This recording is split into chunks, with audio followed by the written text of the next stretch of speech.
Let's learn to finish our swings like the PGA Tour logo, albeit with some modifications. So in 1974, when Dean Beman became the commissioner of the PGA Tour, he wanted to change the brand a little bit, change the logo, and we now have this famous depiction of a white silhouetted golfer against a blue background with PGA Tour in red letters down the left-hand side.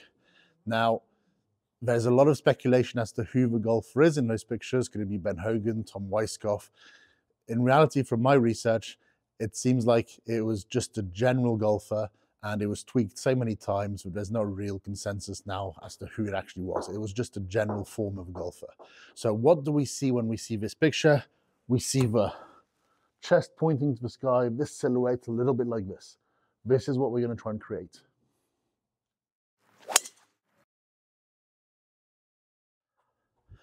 What do we notice when we look at the Tour logo?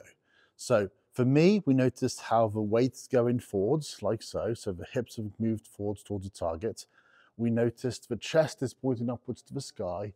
So the golfer is extending his upper body. So just a reminder, this would be flexing the upper body. This is extending the upper body. The golfer has his arms relatively straight in front of him, like so. And he doesn't have them wrapped around the back of his neck. So there's a precision destination to the finish right here. And the key part I want you to try and take from that is the fact that the golfer is finishing with the arms straight and the chest facing skywards to the sky. That really defines golf at the highest level. When you look at the best players, these are two things that they all do. You could say that there's a varying amount of extension, and this likely depends on the club, depends on the player, but they all do it. They are all extending as they come through the ball with relatively straight arms. So what do we need to try and do to learn to do this? I think the first thing is simply to have the intent, have the intention, create the picture in your mind of what it looks like. That logo is there for a reason, because it depicts what the best players look like. So it's there for a reason. Make sure you have a clear mental image of it. And if you do, your brain is going to start to be able to send right signals to your body in order to be able to replicate it. So if I'm in position, I'm going to make some swings. And when I finish, I want to make sure that I land in that same position I have in my mind. And when I'm checking this, I feel like my arms are straight. I can get my elbows really quite closely together. If I bring the club down to my chest, it is pointing upwards to the sky, so I am extended. I've done what it looks like in my mind. Then obviously I can film it and check that it is.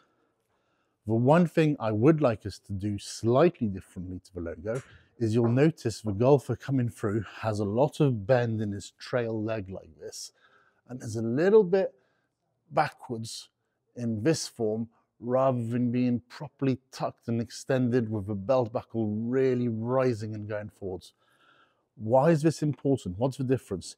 If I'm like so and I have my knee too bent, then I start to extend it. And even me just doing this now, I can feel it. It's really putting pressure on my lower back. And a lot of this extension here is happening from the lumbar, and it is sore. And long term, this does provide the potential for injury. And think about how many golfers in the 80s who actually used to make this move quite commonly. It used to be a typical position you'd see. They'd talk about it as the reverse C. The golfers would finish with their knees bent like this. And a lot of those golfers did have back problems. And that's one of the causes. So what I'd like you to do slightly differently is as you come through, I want you to extend the legs. So you're straightening both legs. You're feeling like the belt buckle is rising. It's moving upwards towards the sky as you're doing it. And when you look at me in my finish position here, what you'll notice is a line diagonally up from the right foot, the trail foot, up to the knee. Then there'll be a relatively straight line from the knee all the way up to the thoracic area of the spine. And then it's thoracic cervical where it's angled backwards and looking skywards. So that way I'm preserving the straightness in my lower spine instead of really forcing that to extend excessively. So I'm doing it one more time. I go to my visual destination, what I picture as being the Tour logo. So I'm straight arms, I'm chest to sky, and I now really feel like I've raised my belt buckle. My right leg is much straighter than you see on the logo, and my hips are more upwards and forwards, like so. When you get the hips moving up and forwards, it also enables you to turn your hips much further. So the demonstration of that is if I come through and I keep my knees bent, I can only turn this amount.